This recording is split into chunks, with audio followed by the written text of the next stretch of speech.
Happy Monday, everybody. Let's look at pre-market levels. This is 8:40 a.m. Eastern, and you can see this is Nasdaq. This is US 100 on 80 range chart. This is Nasdaq is on buy signal. You can see we got a buy signal here on 80 range chart, and this signal came around 6:14 last night when future opened.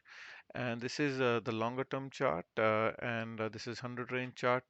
And let's quickly see what this is also giving a buy signal here. Okay, so you can see buy signal on both sides on Nasdaq, M and Q. And this is a famous chart we go through. So let's quickly review this. So basically, red lines are the sell lines, green lines are the buy lines, and we're in the middle. Okay, this is only for day trading, and you can see US 100, which is Nasdaq, is right in the middle, which is neutral line.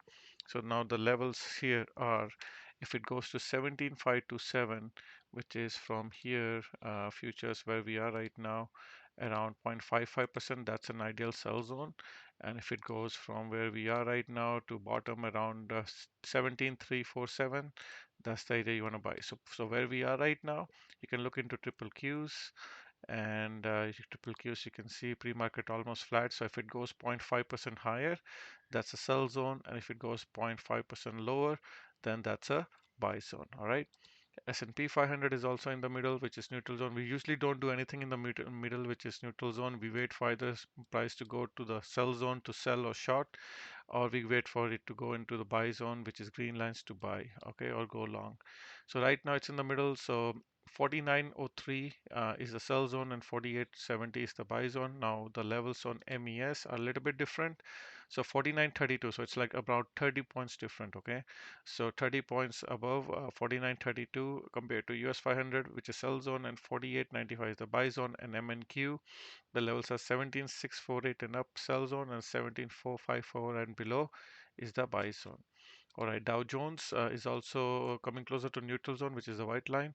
38,153 and up is the sell zone, and 37,929 below is the buy zone. And Russell 2000 is also right in the middle, which is the neutral zone.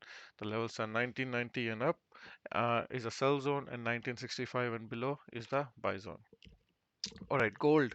Gold is in the sell zone right now, pumping 2033 and up, which is in the sell zone. It was in the buy zone. You can see just touched buy zone here and now pumping. Silver, same thing here. Now near sell zone, you can see if I zoom out a bit, it was in a buy zone. Silver very nicely. You can see here, massive pump from here. This was 22nd of January, and then from there to this day here, 24th, 4% pump, and since then we are just going around neutral zone and sell zone, and now we're closer to buy sell zone as well. All right, Apple is getting closer to buy zone. You can see there's a gap around 191.81.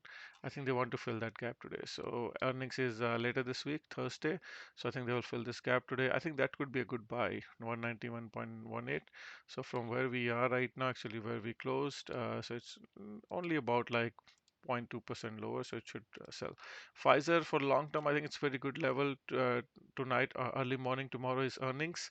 There are some levels on Pfizer. So if I go to 1 hour chart, see all these yellow lines are gaps to fill to the upside. I don't know how earnings will be, but if it has to go to the way to up, it's 43%, 39%, 28%, and 20%. All right, so you have to make your decision. Pfizer is good for the long-term hold. Also, it pays very good dividends. Natural gas is in the buy zone, just touching the buy zone right now, 2.11.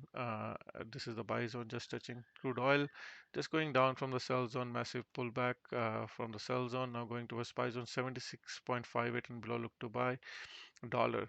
Dollar is also in the sell zone, so if dollar fails, Bitcoin and gold and crypto should go up. Bitcoin is right now, it came to the buy zone around Sunday, around 5:41 p.m., then went to sell zone. Okay, very nicely, you can see easy trades here, 2% pump, and now it's in the middle. We don't do anything. So if wait for Bitcoin to go below 41,748, so where we are right now, live market, it can go a little bit lower, 0.74. If it comes here, it's a sell zone.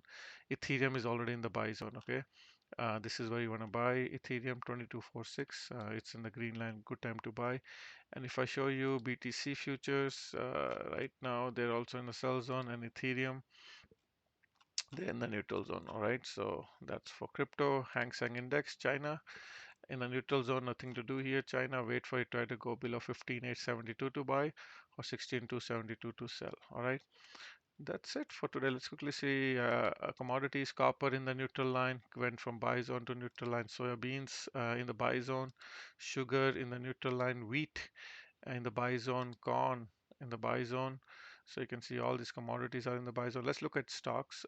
Snowflakes getting closer to buy zone 198. There's a gap around 193. I think it will fill. And chip stocks, AVGO 1189 below, look to buy. AMD 172.8 below, look to buy, and Intel is already in the buy zone after bad earnings. 42.8, there's a gap here, so it can still go lower, around 2%. So that gap is where you want to be buying Intel. Let's quickly scan anything pre-market selling. Let's quickly see XPEV getting closer to buy zones 8.77. Let's see what else is here.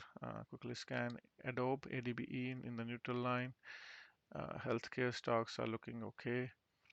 I don't see any interesting BMO, also near sell zone. So yeah, so nothing much interesting here. Just mostly no major action. Okay, again going back in the neutral zone, S&P 500 and Nasdaq is also near neutral zone. All right, guys, good luck. Bye.